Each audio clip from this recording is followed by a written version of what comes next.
की जय। आप लोग शांति बनाए।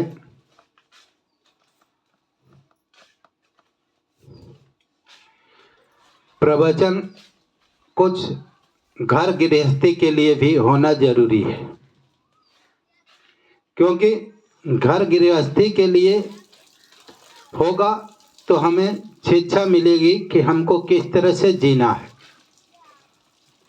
किस तरह से हमको रहना है।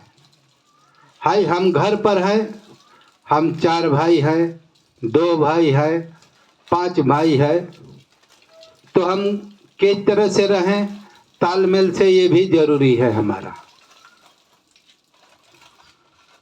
ये भी हमारा जरूरी है। हाय, लोग अलग अलग प्रवृत्तियों के हैं और हमारे परिवार में भी सबकी प्रवृत्तियां अलग अलग है। भाइयों में भी अलग अलग प्रवृत्तियां हैं। कोई भाई किसी प्रवृत्ति का है, कोई किसी प्रवृत्ति का है, कोई किसी प्रवृत्ति का है। अलग अलग प्रवृत्ति का रहेगा तो तालमेल भी बैठेगा नहीं। काजी भारत जी है, सबकी प्रवृत्तियां एक तरीका नहीं हो सकती है।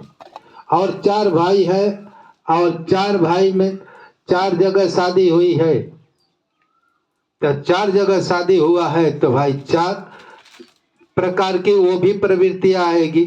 बहुएं जो आएगी तो सबकी प्रवृत्तियां अलग अलग आएगी और सबका विचार अलग अलग होगा। होगा कि नहीं होगा?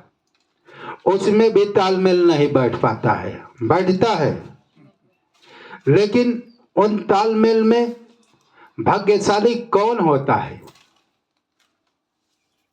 भाग्यशाली कौन होता है? भाग्यशाली उनमें एक ही व्यक्ति होता है जो अपने माता पिता की सेवा करता है। जो अपने माता पिता की सेवा करता है वो भाग्यशाली व्यक्ति है। हाय, लोग कहते हैं, बहुत से व्यक्ति कहते हैं कि हम 4 भाई हैं, चारों माता पिता की कुछ भी सेवा नहीं करते हैं, ना बीमारी में 1 रुपया देते हैं, ना कुछ करते हैं। ऐसा होता है कि नहीं? और एक ही भाई अपने माता पिता की सेवा करता है, भोजन वोजन की सारी व्यवस्था करता है, हर परिस्थितियों में करता है। ऐसा सुने हैं कि नहीं आप लोग? तो इसमें कौन भाग्यशाली है? आप लोग से पूछ रहा हूं कि जो माता पिता की सेवा करता है वह भाग्यशाली है कि जो माता पिता की सेवा नहीं करता है वह भाग्यशाली है? जो अपने माता पिता को सेवा करता है वह भाग्यशाली है कि जो अपने माता पिता को सेवा नहीं करता है वह भाग्यशाली है? मैं आप लोगों से पूछता हूं, जो अपनी माता पिता को सेवा कर रहा है, आशीर्वाद प्राप्त कर रहा है माता पिता का, वह व्यक्ति भाग्यशाली है। लोग कहते हैं कि भाई वो भाई है, माता पिता को कुछ भी नहीं देता है, वो माता पिता को कुछ भी नहीं करता है। वो माता भाई 4 भाई है, एक ही भाई संभाल रहा है, अपने माता पिता को देख रहा है और खाना व्यवस्था बीमारी की व्यवस्था कर रहा है, और भाई है उनसे मतलब नहीं, टच भी नहीं रखते हैं।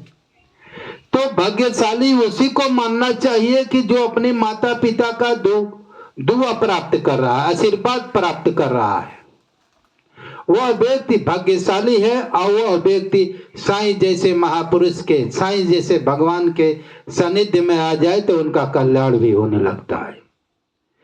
जो माता पिता आपको बचपन से,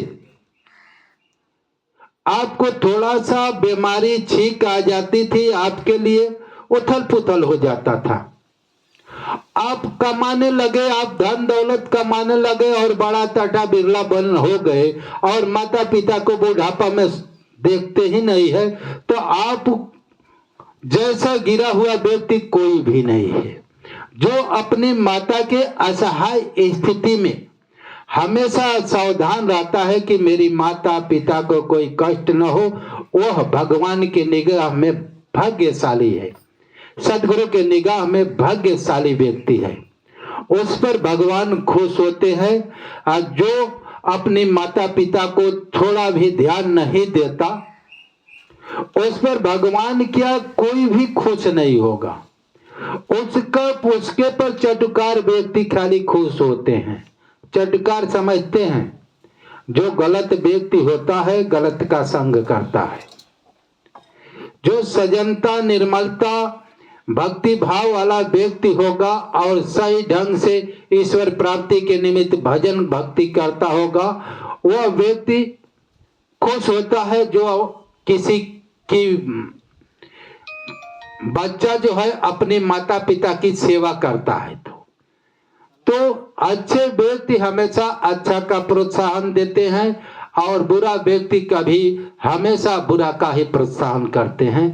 इसलिए मैं कहता हूं कि भाई आप भाग्यशाली है जो अपनी माता पिता की सेवा करता है। उसकी दुआ इस जन्म में क्या अगले जन्म में भी फलीभूत होती है। जो अब ओकरे विपरीत अपनी माता पिता को कष्ट पहुंचाता है, इस जन्म में तो उसे सुखी नहीं मिलेगा, अगले जन्म में भी नहीं मिलेगा। ये दुआ से ही आदमी आगे बढ़ता है, आशीर्वाद से ही आगे बढ़ता है। इसलिए मैं कहता हूं और साईं बाबा की कहते हैं कि दो दूसरे को कष्ट पहुंचाता है, मुझे दुख देता है, और जो उसके विपरीत दुख सहन करता है वह मुझे अधिक प्रिय है। कौन अधिक प्रिय है साईं बाबा को, सदगुरु भगवान को? जो कष्ट सहन करता है और दूसरे को सुख पहुंचाता है, वही साईं बाबा का भक्त है। जो अपने माता पिता को सुख पहुंचाता है, वही साईं बाबा का भक्त है। बोलिए सदगुरु साईनाथ भगवान की जय, सदगुरु साईनाथ महाराज की जय।